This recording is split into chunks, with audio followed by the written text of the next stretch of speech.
Wow, I got a lot of time. Wow, hi. Hi. Hi. It's me again. All right. I am following up another video with from my parental alienation video previously, which is more on an emotional, factual, infomercial type information passage. I'm getting a lot of following of people asking me for advice and wanting me to help them, guide them through it. I am not an attorney, but experience and wisdom speaks volumes. I can help you through the minutia through layman's terms, in being able to guide you through what landmines not to step on and how to avoid it. Okay? All right. If you're involved with a narcissist, okay? All right. You say to them, I don't accept your version of the story. That's your opinion. You're entitled to your own version of the events. That's not the way I remember it. That's what you say to them. Sorry. And then what you do is you come up with proof. You prove them wrong. You prove them wrong.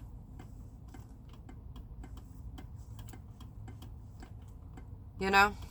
And that's what you do. Do the best you can. And then you go into court and you fight it. You come up with evidence. You come up with proof. You come up with records.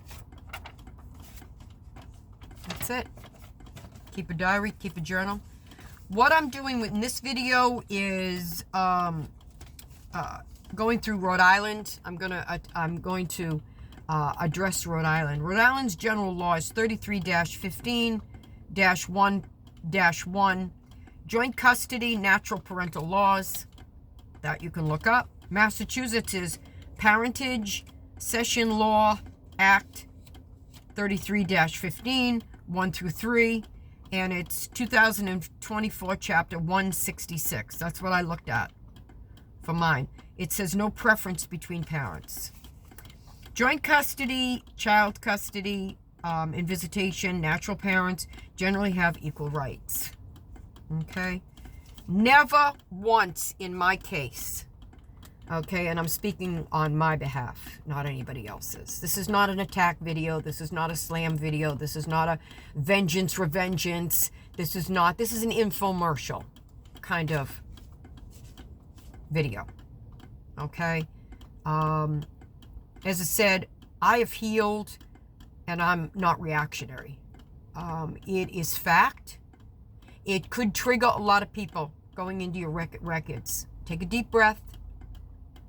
Don't be afraid of paperwork. Stick to the facts. They don't really go on emotions. They know that you're one of the parents. And to you, it's emotional. To them, it's facts. Okay, so try to do the best you can. Stay composed. Stay calm. This is factual. All right, okay. Never once in Massachusetts, nor Rhode Island, did I ever get my parental rights terminated. Not once. Neither did he, neither did I. Let's just put it that way. All right, not voluntarily, and they weren't mandated. So, as I said, that definitely has to be said. Okay? Because if it was that severe, the way my case unfolded, and the route and the direction it went in Rhode Island, it would have been under severe circumstances. And it wasn't. It was hearsay. It was unnecessarily trauma, and unforsaken, and absolutely a waste of money that we could have been spending on the children instead of other reasons. We didn't need to go through that. I didn't need to go through that. My children definitely didn't need or deserve to go through that. No child does. Okay? All in the name of a visitation schedule. I'll get to that. Okay, we go. All right. Okay. When my son came to live with me full-time in Attleboro in 04 to 2011, he had neglect, abandonment from his father, also no involvement, no interaction, no help, and no money on record from him that was voluntary, let alone mandated. Okay. Alrighty. His father was unjustly enriched. Alrighty? Just saying. Joint custody, you're not supposed to have either parent pay the wash. Stays on record what's on the divorce, but it's a wash. Okay? It should have stayed that way. If I never took him back to court for a visitation schedule, really none of this would have come to head. Because he knows that if I got more than 50% time with my daughter, it would have been a change of circumstances and a change of placement. And he would have been paying me out his eyeballs on a sliding scale. And he knew it. So he never ruffled feathers. So he just got away with what he could have got away with. Also, too, constantly denying access to me.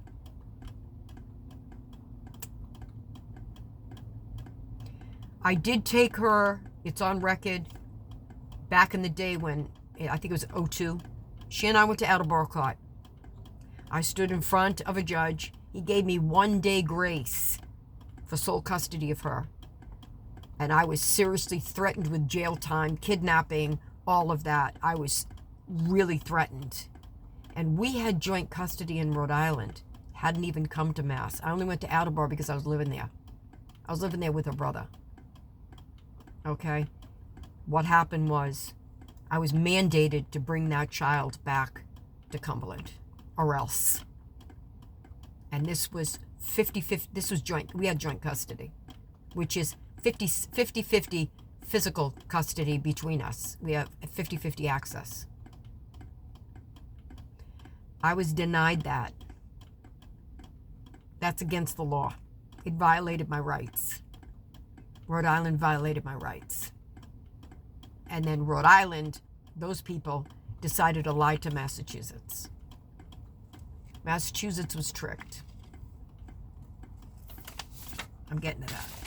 Now, let's say that we chose in the divorce to keep the children, keep my youngest daughter in Cumberland as joint custody, and then as the parties can agree with visitation, with the kids bopping back and forth.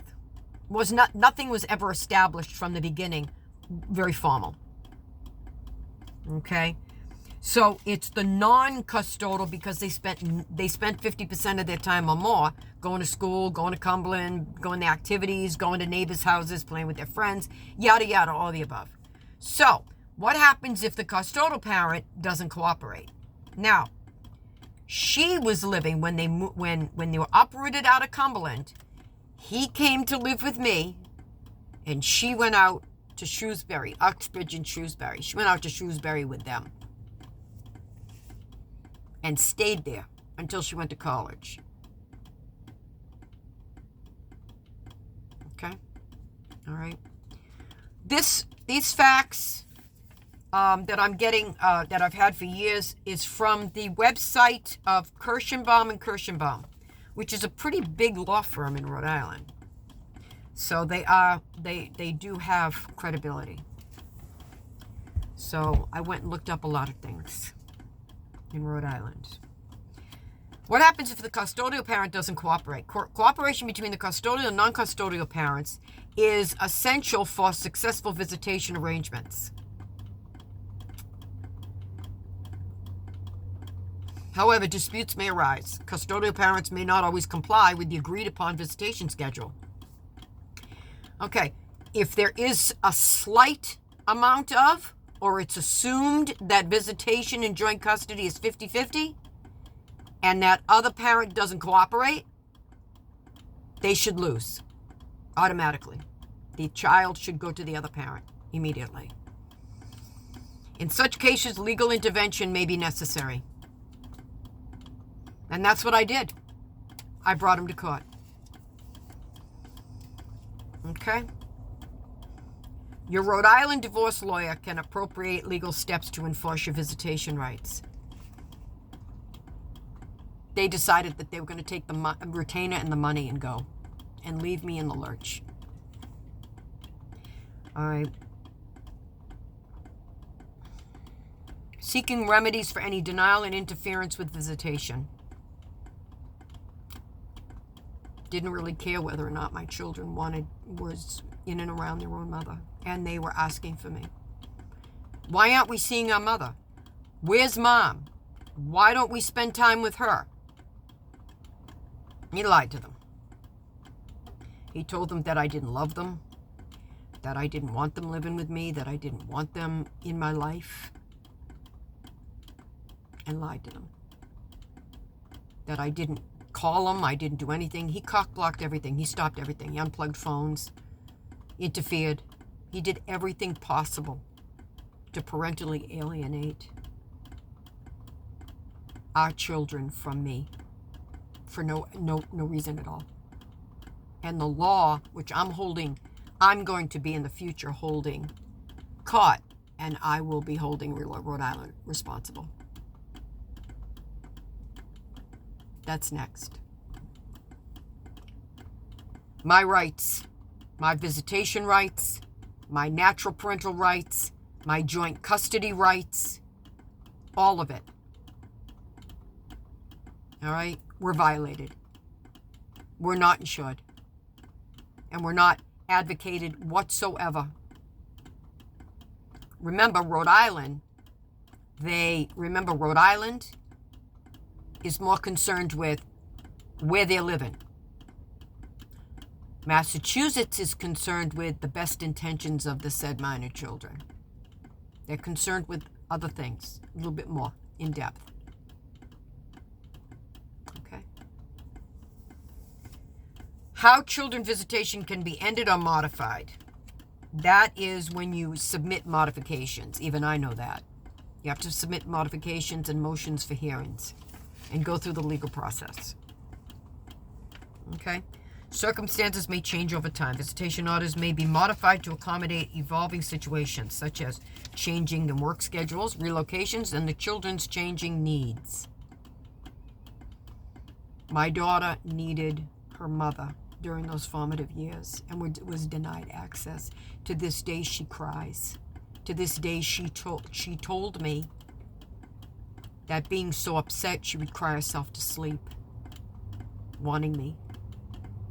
These are what these two people in Shrewsbury did to a little girl and traumatized her.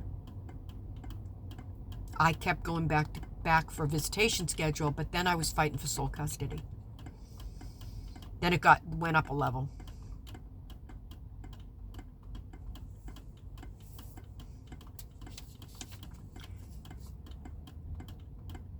His physical custody should have been terminated immediately upon denying access of children and not agreeing to a 50-50 schedule, 50-50 visitation schedule within a joint custody agreement.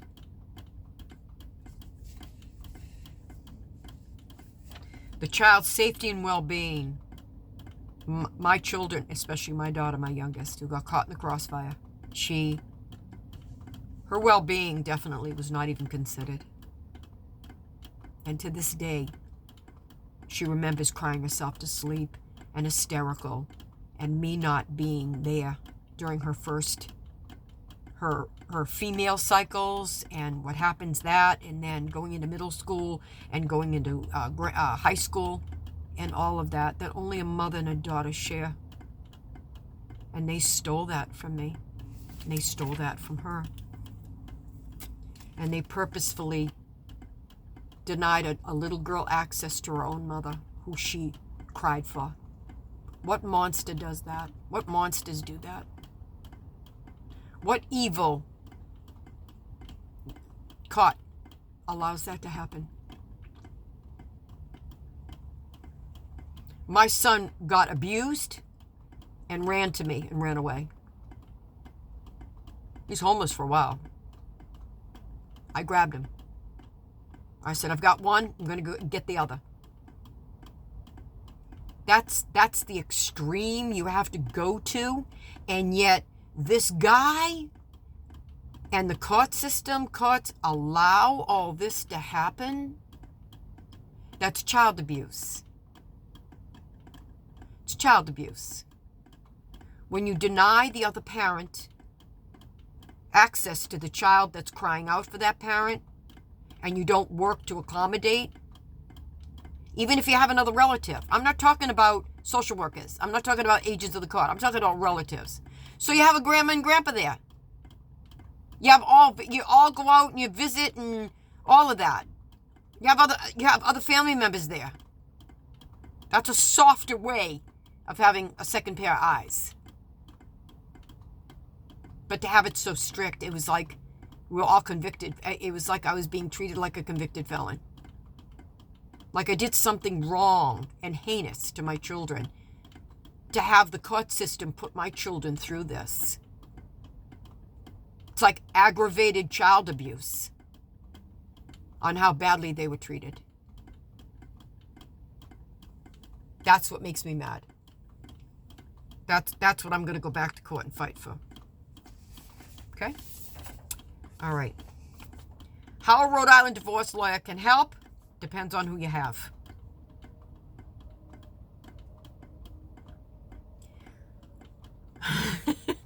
Rhode Island divorce lawyers are committed to assisting non-consortia in securing and maintaining meaningful relationships with their children.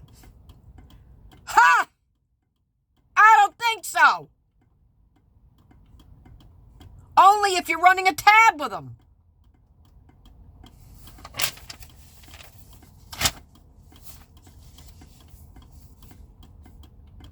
Legal advice. Legal advice, yeah.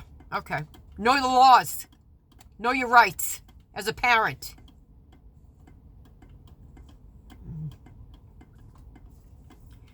You're facing challenges related to child visitation. We encourage you to reach out for consultation. Oh, I consulted, all right.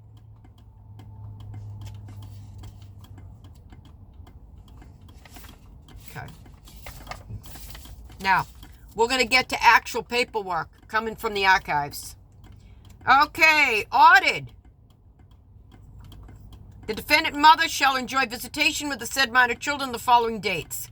This was in 2002, in the summer. I had my boat then. So I was taking the kids out on the boat. My daughter was hanging off the bow. I had delicious times with them on these times. And it was like every other weekend. The above entitled matter is continued for hearing July, if everything goes well, to review the defendant's motion to modify. That's me. My decision to modify, which means that I will continue to have the same schedule and put it in the record. Guess who was judge? Guess who was all about that? Guess who was all about that? That was before General Magistrate O'Brien. Now, Judge O'Brien did my divorce. He looked at me and said, I suppose you want alimony, Ms. Edwards, correct? I said, yes. He says, are you going to be living in the house with the kids and all that and your children and all of that? And I said, well, we decided on visitation. For my safety, I'm going to be living a few miles down the road. They'll have easy access, all of that. We're going to keep them. We've decided to keep them in the same domicile as they have all known, and in this situation, their scheduling, all of that. We agreed on that in the beginning. Or else I would have packed them up and left. Brought them in Attleboro. That was Judge O'Brien. There you go. That's a good lawyer. That's a good judge. Where's he? Where's Judge O'Brien? Let's ring him up. Now, I'm going to recite from 2002. We have it from Thompson and Gale, which is from Is Custody Battles Affect Children? Now, this is an abstract. The Children's Act of 1989 abolished concepts of custody and access to children in divorce. It emphasizes on joint parenting after divorce, encouraging parents to forge new kinds of relationships. However, research shows that making cooperative post-divorce parenting work is exceedingly difficult. Oh, hell yeah. No matter how aware they are may be of their children's needs, fathers resent to negotiate with their ex-wives. Absolutely. Mothers can find it difficult to sustain a relationship with their ex-husband at the very time when they are trying to reestablish a sense of self. Absolutely. This source came from Carol Smart, The Ties That Still Bind. That's from her book. You can find that online. That's a footnote. Same with Kirschenbaum and Kushbaum. And then down the road, I have another one that I can footnote too. I don't want to be accused of plagiarizing. Having legal joint custody in Rhode Island typically means you also share physical custody. Per Rhode Island General Laws 15.5.16, both parents have a reasonable right to at least visit with their children unless there's a valid reason this shouldn't happen.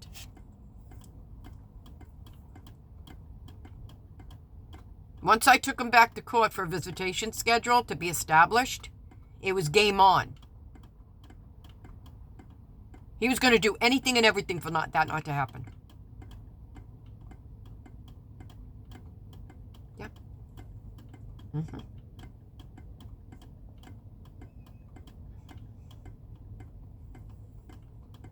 But while these two agreements typically go hand in hand, just because the other parent has a physical custody of 25% of the time doesn't mean they only get a 25% say in big decisions. That backs me up. When you share joint custody in Rhode Island, you each have a 50% of the decision-making power, no matter who the kids are physically more often with. They're living in Cumberland. Follow my journey now. They're living in Cumberland, going to school, playing with their friends, doing the activities, the only life that they know. All right? And why is it that my ex-husband, the opposing party, got more than 50% of big decision making? It was like who died and elected him to take over, where we're supposed to consult one another on big decisions, such as taking him out of the country without my knowledge and permission. Okay? Missing out on school vacations that they're supposed to spend with me, and they're gone without my knowledge and permission. Engaging in activities that may or may not be beneficial to the said minor child or children, but without my permission or my knowledge.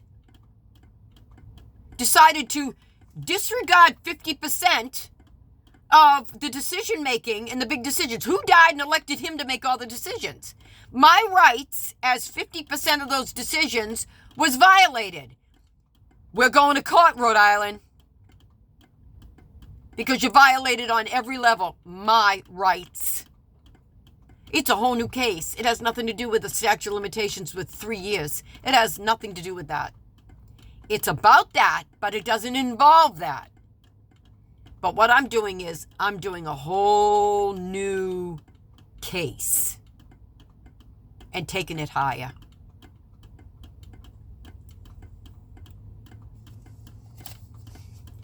I add 50% of the power of the decision making in my children's lives, whether they lived with me or not. We had joint custody. The child support between us is a wash. It was never collected. It was recorded, but it was never collected, nor were they going to act on it. And if that's so, even though the paperwork goes to Massachusetts, even though he may have a custody in 05 for our daughter that we got by default, he got by default, okay, the day my mother died, he sent that, even if that, he still made at the time $100,000 or more, and I was stuck at 25 to 30 grand struggling as a single mom with no child support coming in. So he still would, whether she lived with me, whether he had a custody in Massachusetts or not, he still would have to pay me. Why doesn't he? Why isn't he? That's why we're in court. My rights, joint custody rights in Rhode Island especially, because that was 01 to 05. And then I brought him back to court for child support and a visitation schedule or sole custody of my daughter and change of circumstances, change of placement. Started after 05. But while we were in Rhode Island, doesn't matter. I don't pay arrearage. I'm not garnished arrearage, and I'm not garnished child support. And we agreed to have them live in Cumberland. And yet he thought that he was going to run the show. I had my joint custody rights violated, and I had my 50% major big decision power, decision-making violated.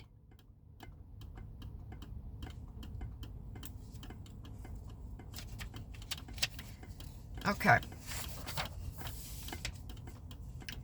All right.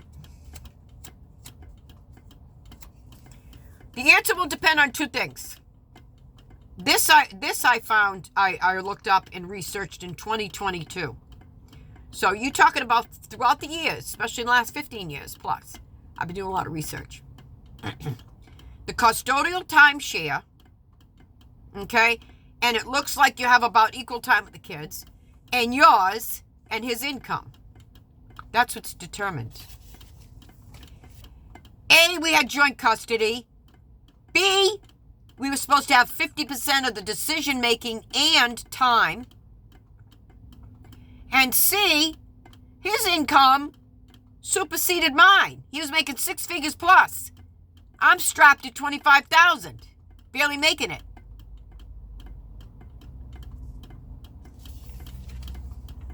Talk about corrupt. It says right here, if your divorce established joint physical custody, as Judge O'Brien stated in our divorce, and after, this was 01 going into 02. My divorce was finalized in 01, supposedly. 02. This was 02 when I took him back to court. This was O'Brien. They weren't getting their right answers. You know why they switched judges? Because Judge O'Brien was finding in my favor, and he was a nice person. He was warm and fuzzy. They didn't like that because they weren't finding in his favor. Okay? If your divorce is established joint physical custody, which it did, then child support will be based on his gross monthly income. However, whoever makes more money pays the difference to the other. Thank you. So, as long as he makes more than you do, he will be paying child support to me.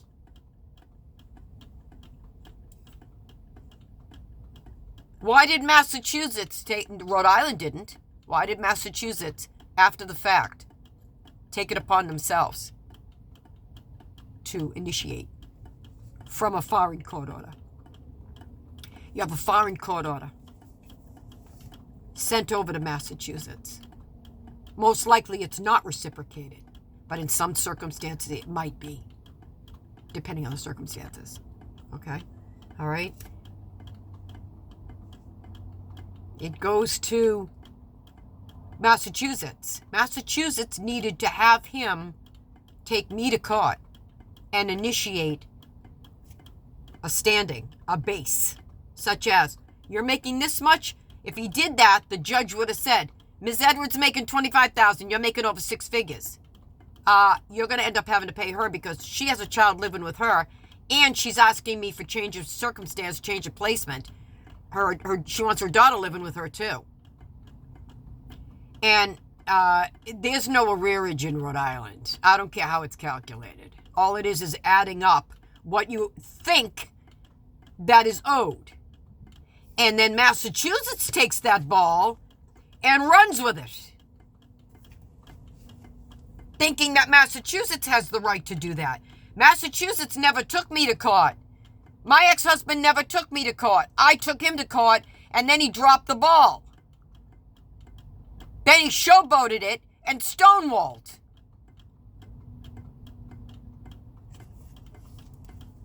Because he wanted money.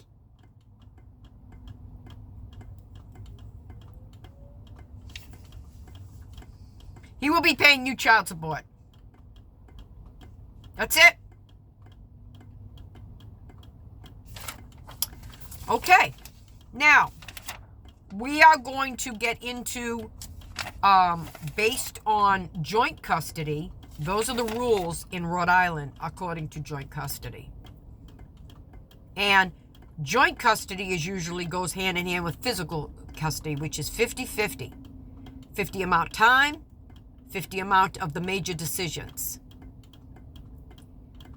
Both of those, I was denied. Both of those violated my rights. Right there. Okay. Now I'm going to get into intent and malice. These are not videos from me that are informing other people of information. This is infomercial. This is not vengeance. This is not revenge. This is based on truth. This is based on caught antics, attorneys, corruption, circumstances that shouldn't have happened, child abuse, child neglect. I can laundry list of things. Intent with malice.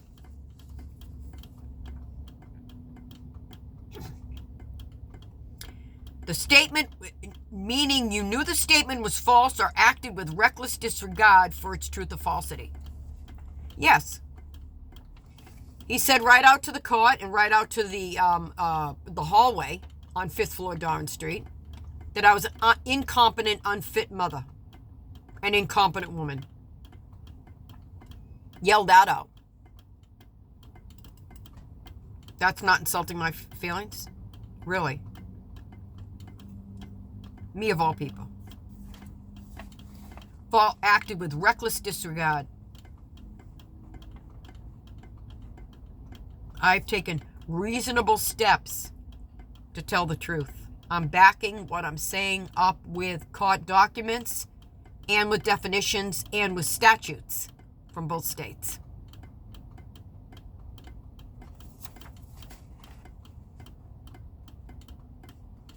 I am not in any way, shape, or form making this with malicious intent. I have had people ask me to tell my story and to divulge and to help them, guide them in the right direction of what to look for and what to be prepared for. Because family and probate courts are dirty business. They play dirty. The opposing team plays dirty. Don't ever underestimate them. Do the best you can. Tell the truth.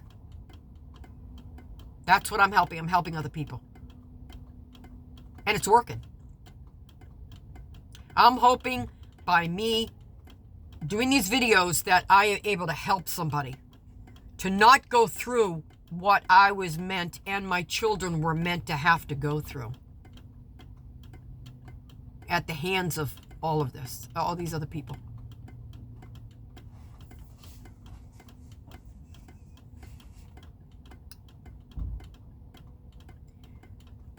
Malicious intent was directed in my direction and my children's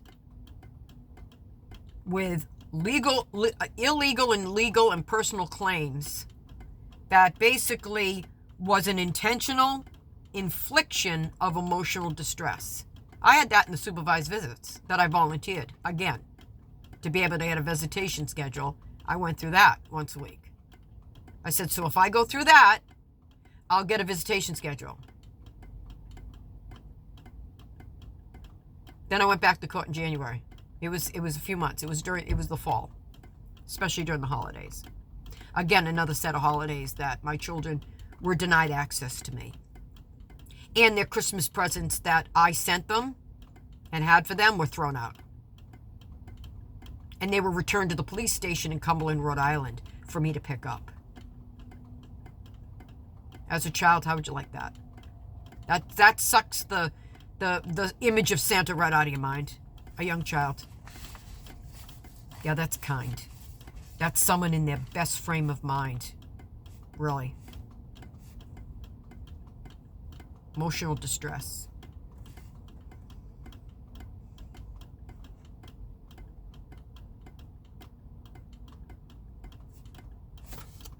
He always had context and misleading statements when it came to my direction, but hey, it is what it is. Now I'm going to wrap this up, and I am going to wrap this up with, again, another footnote with an author. It comes from the office of lynchandowens.com. And I got this a while back when I was in Tennessee. Lastly, and the biggest outliner, Santagate versus Tower. Now, I'm not telling people out of context, such as their personal business. What that case was all about, it's none of my business. It's none of anybody's business. It's private. If they want to share it, then they put it on the internet.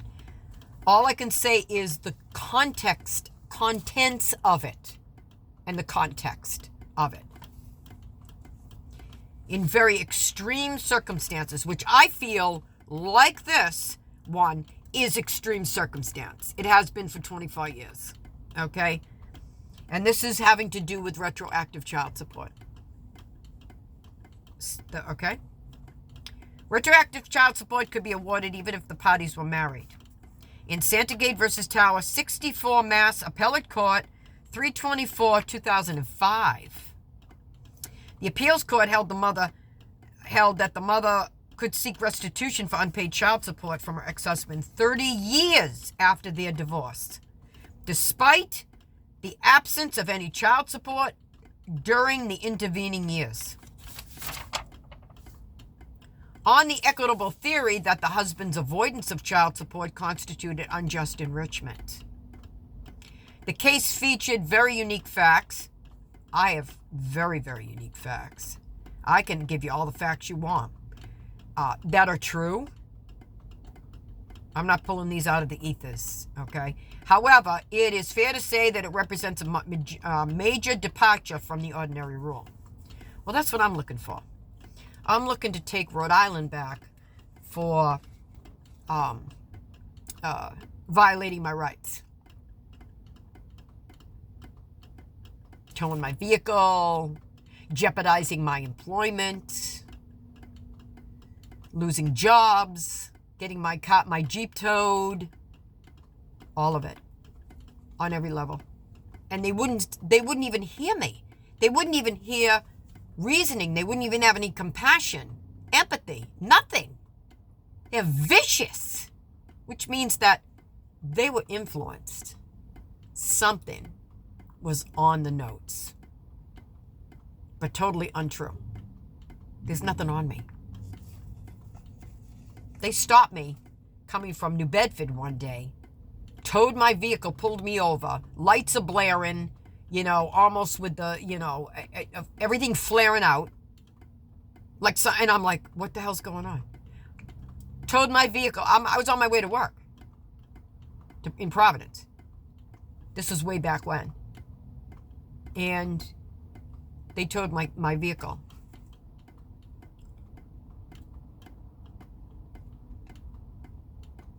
Why?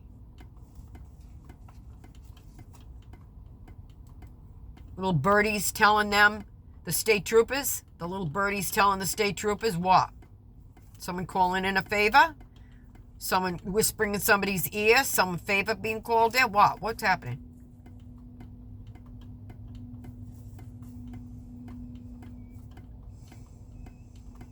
Now, about the author, they're Lynch and Owens, and they're located in Hingham, Mass, in East Sandwich. And they are authors, and I also made reference to the Massachusetts Appellate Court. So that's what essentially my ex-husband and I are going to court for, is the fact of retroactive child support that he owes me, restitution, and for an arrearage amount that basically was never supposed to be taken from me, because it wasn't in Rhode Island, and then they handed it over to Massachusetts, and Massachusetts didn't even remotely. They just took it upon, oh, wow, yeah, okay, put this in the system. And for all these years, all I've done is appeal it. All I've done is, and it's,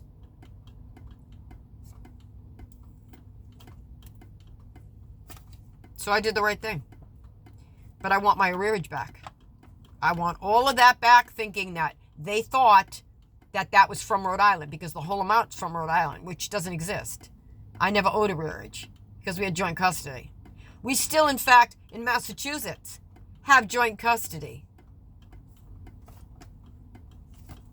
He never took me to court to change custody or to terminate or to have anything calculated with child support or an arrearage. None of these were calculated, nor was I called upon, and me being the defendant in Massachusetts. I was always the plaintiff.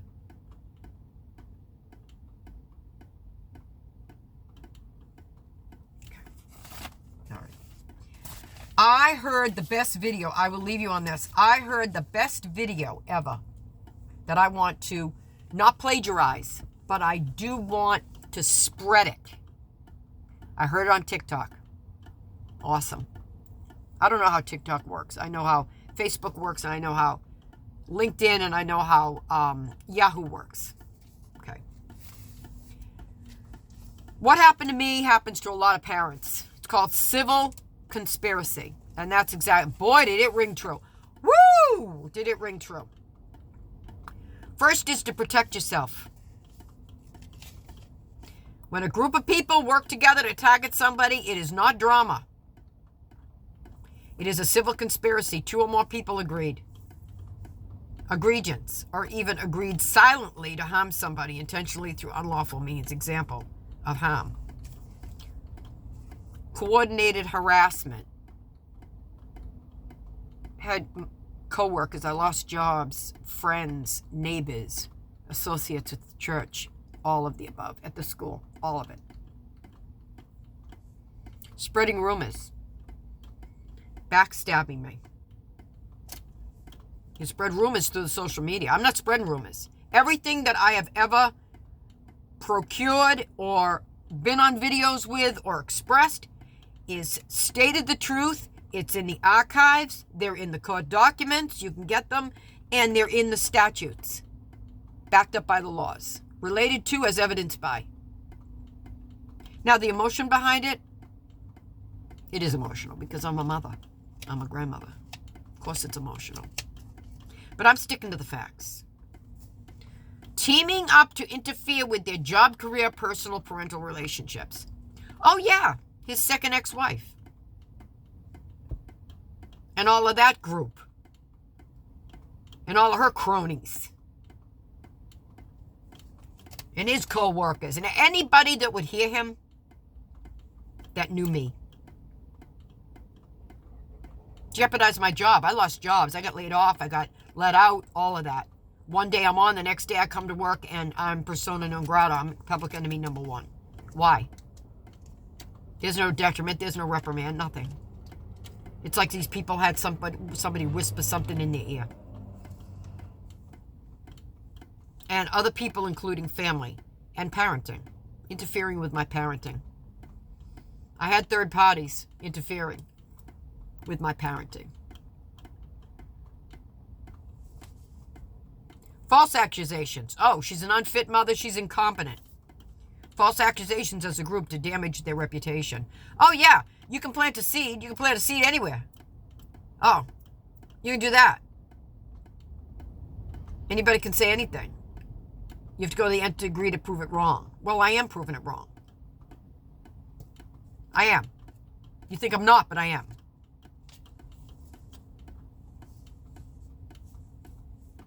Common nexus of claims of different states. Can sue for people in your home state, in Rhode Island, and in Massachusetts.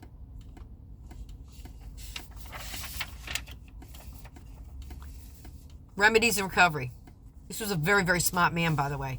I did not get his name. I am so sorry. I'm not trying to plagiarize. I'm not trying to steal anybody's glory. I'm just trying to pass on valid, very important, solid information coming from a person that's involved in the law, arena. Not an attorney, but the law arena that made exceptional findings and statements that I think is seriously going to help a lot of people.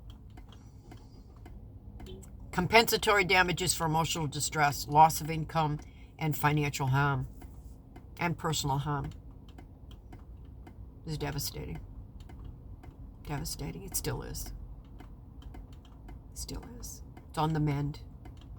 We're all trying to heal. But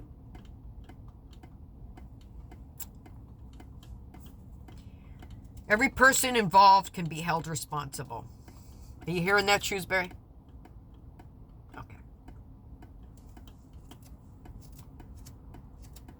They're called writs of execution.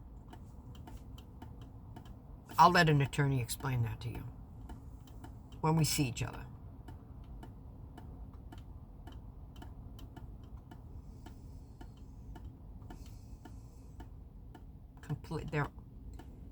Yep. Jointly and or separately for damages for all civil unrest.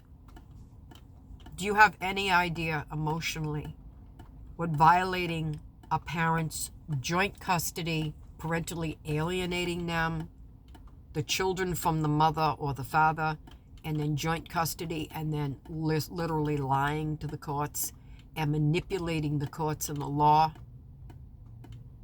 in order to have somebody in rubble, one parent in rubble, to what? To make yourself feel better? For what reason? Why? All it is going to come back and hurt you. The children are going to grow up and move on. It doesn't really matter. But for what reason, instead of being, on the same team, co-parenting from separate households, and keeping the peace and healing. You can have intense emotions towards that other parent or ex-spouse, but you can't do that around the children. They're like sponges. They absorb everything and they take it on. And it affects, I am living proof it affects long term. And I'm going to try to heal. I'm going to try to help her, help them, all of that, everything, to try to heal and do the best I can to be in there. But I will hold Shrewsbury and Rhode Island and Massachusetts accountable for their actions. That they never took me, initiated and took me and summoned me to court to make this valid. And that could have been back in 2005.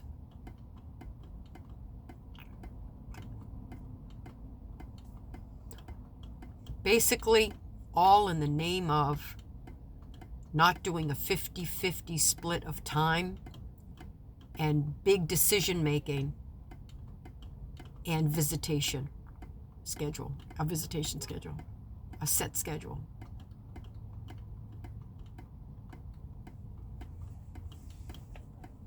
I do have paperwork that also I will have to look that up later on in 2005, 2004, going into 2005 at the end.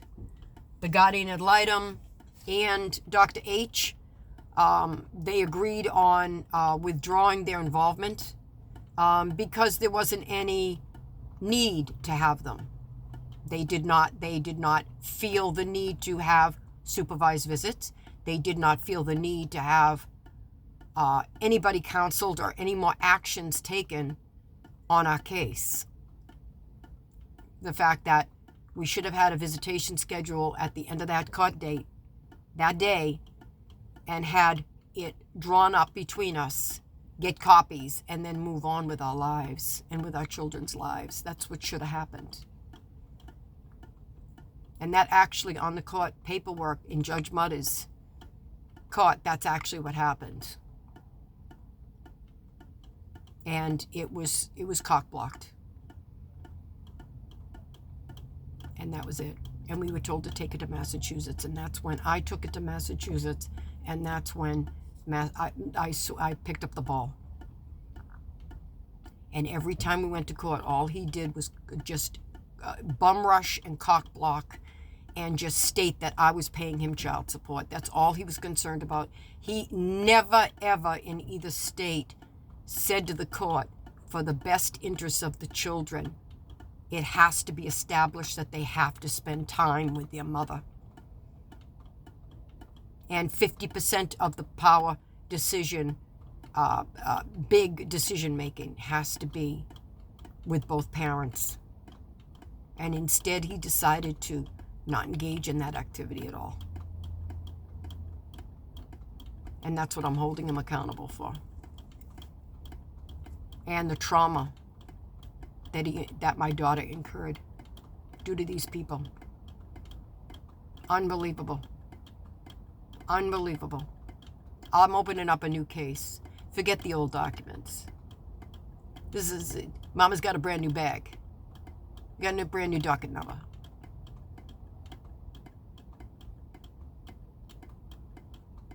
Unbelievable. All in the name of him not holding himself accountable. I've tried to hold him accountable.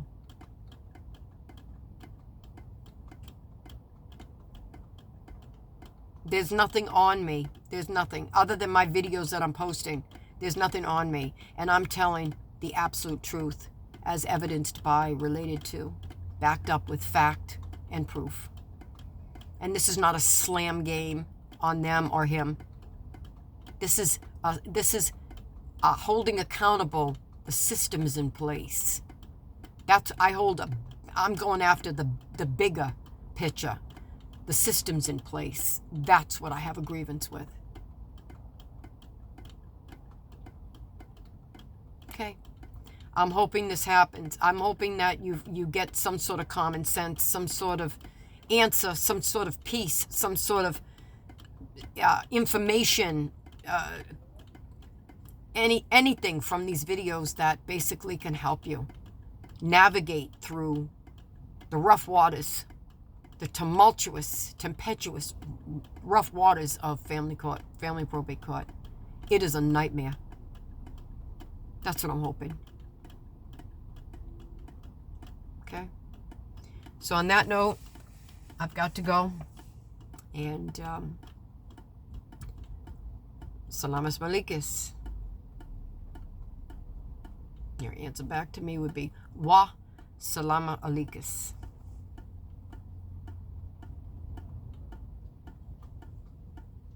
Alo Sahla, my aunt used to say to me all the time. You're good people.